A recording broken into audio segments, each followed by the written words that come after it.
Hey, love, welcome back to another episode of Lessons from Behind My Chair. I'm your host, Angela B. Fuller, Master Hairstylist turned Certified Life Coach. Today, we have an episode that is lighting me up. I had an incredible day today. Um, as a matter of fact, I don't even have a pop question for you. We are going to flip the script. I am doing this episode in a different way because I am feeling a different way. And I wanted to bring my thoughts and my feelings to you raw. And that's how it's going to be today. So I hope you get something from it. I know I certainly have. For the past couple of weeks, I have been in a state of my own transformation. And I know that something's happening. And it's feeling a little scary for me. But you know what? I'm going with it. Because anytime that I have gotten this feeling in the past, it's always been on the back end of something good. And because I've been praying, because I've been doing the work, because I've been investing in myself, I'm going to keep traveling on this path. And so today, I want to talk to those of us who know that we were built, we were born, and we are built for more. And it is time for us to stop wasting time. It is time for us to stop getting ready to get ready. I know at least I am. And I don't want to come to you preaching. I don't want to come to you too aggressive. So I'm going to make this episode all about me. And it is my hope in making this episode about me that you can see yourself in me. Because none of us have all the time that we think. We know, for those of us who've been trying to reinvent themselves or recreate themselves, we know when it's time to jump, and yet we still hesitate. Let me tell you, and I'm talking about me. I remember a year ago when I decided to do my podcast. I was trying to create a podcast that fit the mode of what I had seen out here in the marketplace. I was trying to present in a certain way as opposed to just speaking from things that were important to me, as opposed to speaking from my heart, from my experiences, being comfortable enough to tell and share my story without being overly concerned about what other people may think. And listen, up until this point, it's been a year that I've been coming to you once a week, and in the past 6 months, twice a week. And I've been trying everything within me to be authentic, to come from a place that was me. And yet, believe it or not, this whole year, I feel like I have truly been holding back. And as a result of that, I believe that my message is not reaching the people that it needs to reach. Because if I'm not showing or speaking from a place that is all me, then how on earth am I going to reach the people who needs to hear what I have to say in the way that they need to hear it? And so this episode for me is about not wanting to be so certain, not wanting to speak with so much It's not a word, but I'm going to say it anyway, with being so properer, trying to uh, dot my I's and cross my T's and enunciate and pronunciate when that is not me. Now, don't get me wrong. When the time calls for that, I can sit with kings and handle my business, but I can also stand with the person on the corner and handle my business as well. The point I'm trying to make is that it's okay to be yourself. It's okay to present in a manner that feels real and authentic to you. Because when you do it that way, you don't have to think so hard. You don't have to second guess yourself. You don't have to wonder how you're coming across, because you're coming across as you. A lot of times we pay too much attention to how we present versus what we present, because it's the content, it's the meat, it's the heart, it's the feeling behind your content that touches people, that takes root in them, and that grows into something that they can use, not something that they can hear in their ear, or if you're watching on YouTube, see with your eyes, but something that you could feel with your heart. And it is that that causes you to act on and then add to what I bring you. So, in this moment, I feel like how you're going to get it from me is going to be, it's going to be deeper. It's going to be more meaty. It's going to be more juicy. It's going to be more fun. It's certainly going to be more authentic. Because sometimes we are so bent on certainty that we end up missing the mark. Some of us are so comfortable with doing things wrong, even though we're miserable doing it. But we stay there because at least we know what to expect. But have you thought about, have you considered that maybe if you do a thing without certainty, but you do a thing with coming from the sheer point of trying and hoping that because you tried and gave it the best you got, that it will have more impact than if you were certain. Because anytime we think we are certain, trust me, there's a glitch there. There's a glitch there of sounding so robotic. There's a glitch there of coming across with not as much humanity. And I want to come across where I can touch the heart of you all. I want you to feel what I'm saying, and in feeling what I'm saying, it is my hope that you act on what I'm saying. Because maybe you are allowing your unconscious self to dictate how you come across. Because sometimes we haven't spent enough time with ourselves to figure out even who we are. And if we don't know who we are, then how in the world are you going to share you with someone else?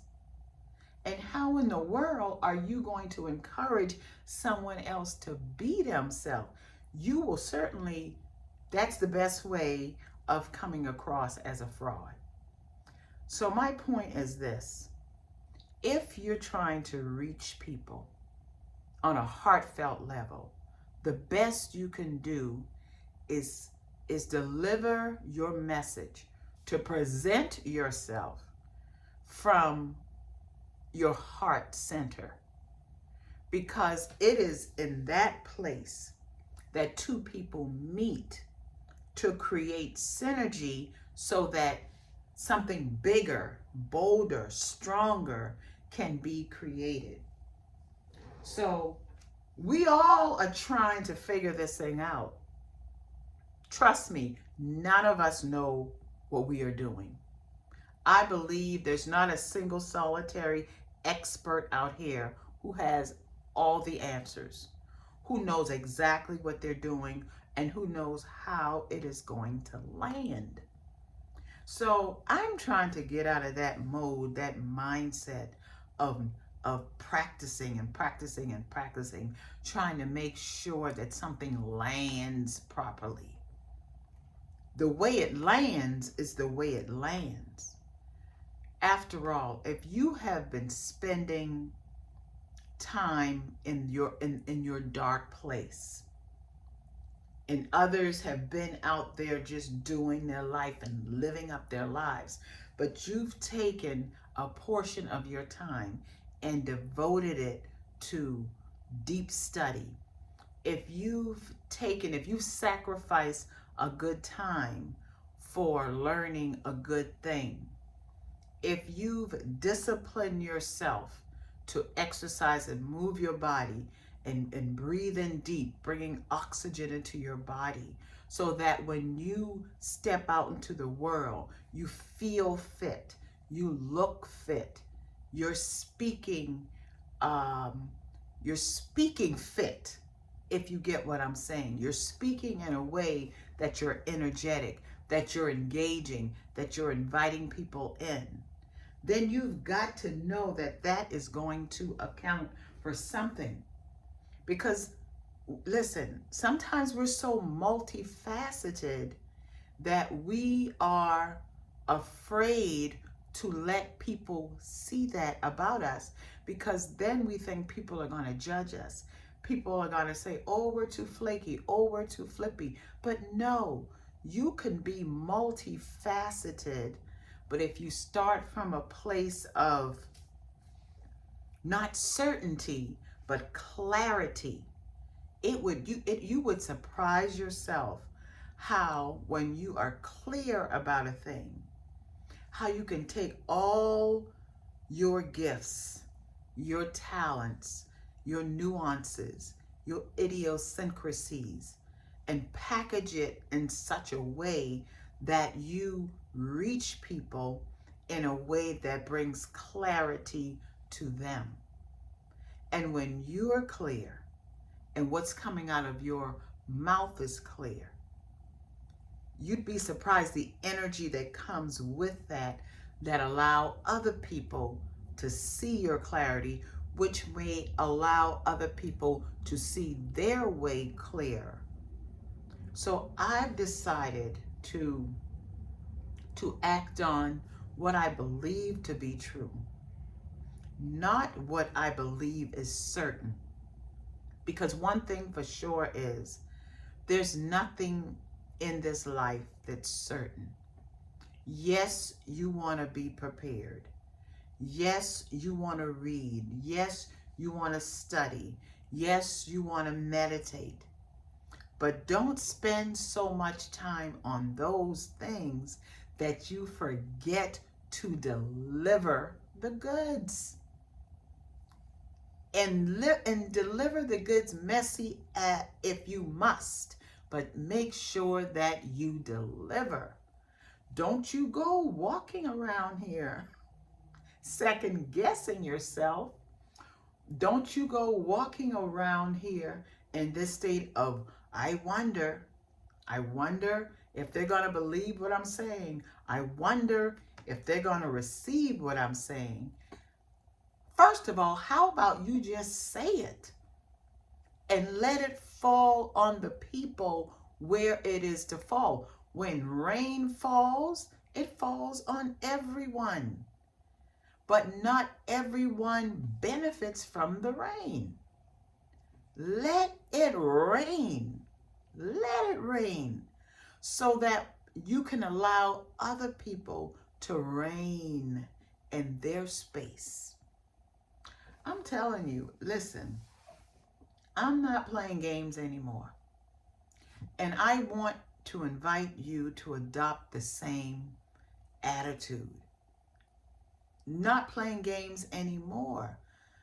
It's okay to believe that it is your season. It is okay to walk in your season. And it is okay to walk in it boldly, fearlessly, with the anticipation that it will change lives, that it will manifest into something beautiful. And if you need to course correct, then do it. That's what I'm doing. I'm doing this thing messy, but I'm even with my mess, there is preparation, because that's how I test a thing. So don't be afraid to start where you are. Don't be afraid to show who you are. Because then when you finally find your groove, your people are going to say, who is this? I don't know who this person is. And then you have to start all over. So my point is this. Instead of starting over, once you are halfway into the game, do the thing with all of who you are from the start. Because then the only other place you got to go is up. Because then you can build on what you started. I know that's what I'm doing. I'm building on what I started. A year ago, I was doing this thing all wrong. Well, the first 3 months in, I was doing this thing all wrong. And then the halfway in, the 6-month mark, I said, I feel I got this. 9 months, I am almost certain I've got this. Well, my 12th month in, I believe I got this. I have faith that I got this, and I'm acting as if I got this. My point is this.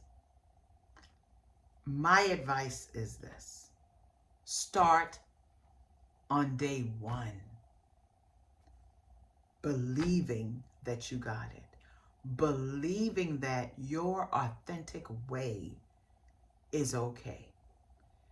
Believing that it is okay if it is judged. It is okay if it is misunderstood. Because you'll always be judged. You'll always be misunderstood. There'll be times when folks do not want to hear what you have to say. There'll be times when folks don't even agree with what you have to say. There'll be times when folks will not be picking up what you are laying down. And that is okay. And so if I could save someone from wasting precious time, from wasting precious energy on the things that do not matter, then I am going to do that. So I hope that you listen to this episode again and again and again. And it is my hope that you feel the heart of my message. Because I'm going to tell you what, there is no looking back. Once you get it, once you get to the point where you truly believe that none of us are experts, that we all are going through our own journey, our own experiences, and all any one of us are doing is telling our story. And your story, your story is your story. My story is my story. And the only way to tell it, is give people the real deal. Don't make your story up. Tell your story because you have lived your story and no one can judge your story. Okay? And I'm going to end with this. When I was a little girl, I used to ask my mama a lot of questions. And listen, as busy as she was trying to raise 10 children, she stopped and gave me the answers. And then, like I said on my previous episode, I would go sit in a corner and I would think about the answers that she gave me. And then I would go back to her and I would say, Mama, you know what? When I grow up, I'm going to do this. I'm going to do that. I'm going to do this. And you know what she would say to me? She would say, baby, you can do anything you put your mind to. And I am here to tell you all the same thing. Baby, you can do anything you put your mind to. So make up your mind, put your mind to it, and then there's nothing more but to do it. All right? I'll talk to you soon. Okay? Bye. Mwah.